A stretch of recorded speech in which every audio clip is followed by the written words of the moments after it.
Well, hello everybody. It's Brother Todd with your Victory Minute. I hope you guys are having a great day. I was kind of peering off there. You stop out here in the country, you got to always be on the alert for snakes and skunks, and I thought I saw a skunk. So anyway, you know, I smell bad enough as it is. Anyway, wife will kill me if she sees this minute saying that. But anyhow, there's a chainsaw running back behind me, cutting, sound like one of these failed trees we had in the storm the other day off Brother Fred's place. But I was coming down this road, and I was thinking and actually even just praying as I kind of drove around there for on something I got to do today. I've got to do a funeral, and you know, it's a sad thing, but it's a good thing. Thank God we get to go to heaven. Lord ain't gonna leave us here forever. And I was thinking about that funeral, and the thought just crossed in my head. I guess I've come to the age where I do this more often, but it hit me. I'm like, Lord, you know, give me strength for another funeral. You know, I've done a lot of them. Honestly, I ain't the oldest guy in the world, oldest preacher in the world, but I think I only know one preacher, and that's our staff evangelist, Jim Everett, that's probably done more funerals than I have. Now, I know there's lots of people who's done a lot more. It's just that I don't know them. And there's been times months where I do 2 or 3 a week, you know, just do that every week. And it's part of living. And if you're gonna connect to people, and you're gonna have people in your life, you're gonna lose them to eternity. And I was turning the corner up there, and I saw the house of a little gal. Well, I say a gal, she was a grown woman. At my first funeral. You ain't figured this out yet. I pastor in the same county I grew up in. In fact, I live on the same block that I grew up in. Different little place I bought years ago, but I live in this little town called Rosser, Texas. And when I was turning to come up this road, I looked over at this little old house, and it's just a little bitty old plain house. They don't build houses that small anymore. And there was a lady that lived there all her life. She was the youngest of 3 girls, and I don't know the exact medical situation she had, but she was real little. I put my hand down here. I know you can't see it. She was less than 4 foot tall, I would imagine, and her name was Solara. And Solara was the sweetest woman that may have ever lived. She's the youngest sister to an aunt that I had, one of my great aunts, who's still alive right now. And I'd take a camera and show you her house, but somebody else lives there now, and I ain't got no business showing somebody else's property on the internet. But Solara was real little, and they said the baby bed was too small, was too big for her. They had to just they pulled out a dresser drawer, and that was her bed that she slept in. She was real tiny. She had the highest little squeaky voice you ever saw.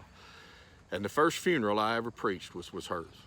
And I have never in all this time met a sweeter human being.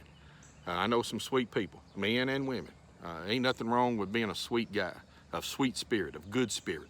Our seniors pastor, Fred Heath, has the sweetest disposition of any human being you'll meet running around on the planet right now. But he'd have to chase pretty hard to catch Solara. She was a blessing. And this is gonna sound corny, I don't know, but you wasn't considered blessed in Rosser, Texas until Solara Smith had kissed your feet. And she kissed all the babies' feet. When they bring them children to church, that's what she'd ask. She'd say, can I kiss their feet? She was so sweet, and it was almost like an angel. Because she had, of course, with the dwarfism or whatever it was in particular, and again, I don't know the term, or the exact medical deals. In those days, she was just little. They didn't know that. They didn't think she'd live near as long as she did, and she did. And she had other physical problems with that, but you'd have never known it. She was such a good disposition, and she just blessed the world right from where she was. She was like a star in the sky. And I'm not trying to wax poetic. I'm telling you, you got to watch around for people that God lets in your life and around your world that are they're special. They're different. fact, I don't know if this is something I ought to chase down on a Victory Minute, but you look for folks that have serious limps, serious differences, things that they overcome medically, physically, emotionally. You watch them people that it's almost they just have a whole different gear for living, in living. Those people are lights. I've seen more people with Down syndrome turn a family completely around than I have from any other particular type person within a family. It's something to consider sometime. Anyway, I don't know why I kind of wandered off down there, but if you got special people like that around your world, you enjoy every minute of it, because when their light gets carried to heaven, you're gonna feel like the whole world got emptied out on you. But anyhow, Solara never complained. She walked in difficulty, not just enduring it, because you can endure a lot, and exist in a lot. But I mean, that woman lived, and she was blessed, and she was happy. And some of my fondest memories, we was kids around here. I'm gonna give you some good old day syndrome. But on Halloween, people got turned loose. Kids got turned loose. Nobody chauffeured kids around this town. You knew everybody had a light on, had homemade candy. There wasn't no bag of candy or nothing. Every different house you went to, somebody had made something different, and the Smiths always made homemade popcorn balls. And you ought to seen how Solara would light up passing out them popcorn balls, and none of us as kids at the time recognized what she was overcoming on a daily basis to have that sweet smile and those really kind words. He said, "Brother Todd, you rambling around here. I'm not, where are you going today?" Well, I'm going with, we all have difficulties. This COVID-19 situation is a difficulty. I'm gonna be honest with y'all, I don't think we've seen the full extent of this. I don't think we've seen the full extent of it medically, and I don't think we've sure not seen the extent of it economically and all those kinds of things. And what kind of people are we gonna be in our difficulty? What kind of person are you in your difficulty? They tell me right now liquor sales are going through the roof. He said, "Brother Todd, you gonna preach at me for drinking?" No, I ain't gonna preach at you for drinking. I might preach at you for drinking for too much. But if that's your crutch, if that's what you're holding to, if that's who you are in difficult times, as you turn into God forbid, some kind of alcoholic or something, man, God's given you a capacity to live with a power and a strength. You have to give in to the moment. I've seen people with bone cancer have smiles on their faces and have be in great physical pain, and God give them a spiritual ability, and they set their attitude, and I mean they are a blessing. And I got to thinking about myself when I pulled up here and stopped. Now I'm preaching to myself, so y'all listen a bit, I guess, if you want to. But I don't know how many times in my life I went through periods of well, I wished I was this. I wished I had that. I don't know why I ain't got this. I don't know why I ain't got that. I wished I had this ability. I don't know why this. I don't know how this. Don't know why this. None of this seems to ever work out. Blah, blah, blah, blah, blah, blah, blah. And I don't know. I wasn't thinking like that when I turned and looked at Solara Smith's house today.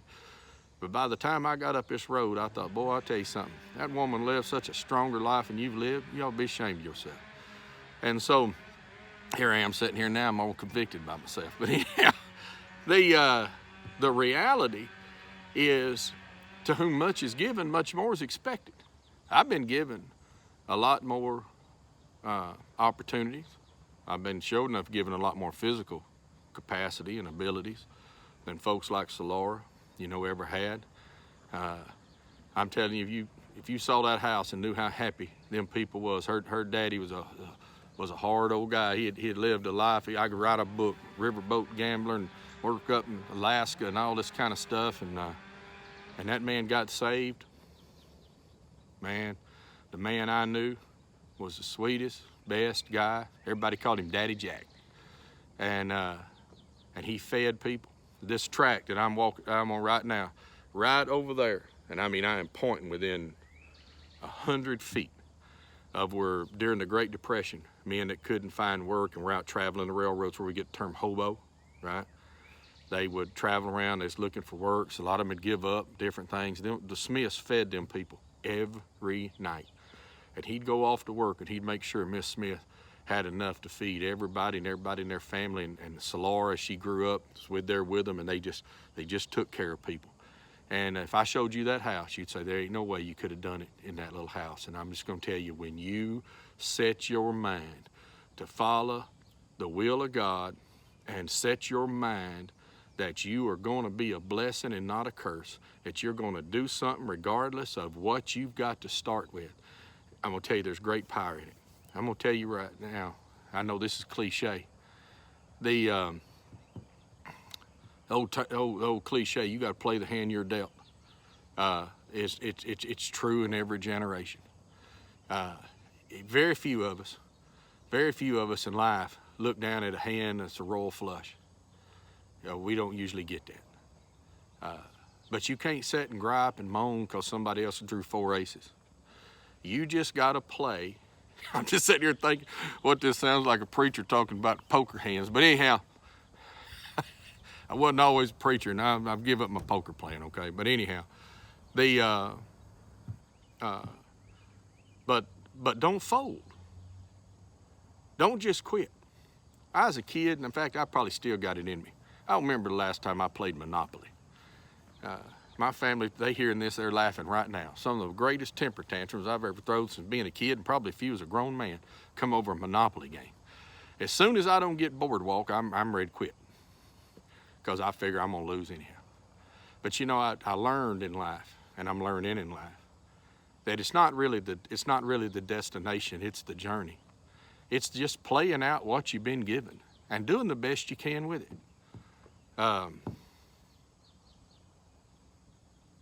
Lord don't expect any more out of you than what he knows you got. All you got's a cup of cold water.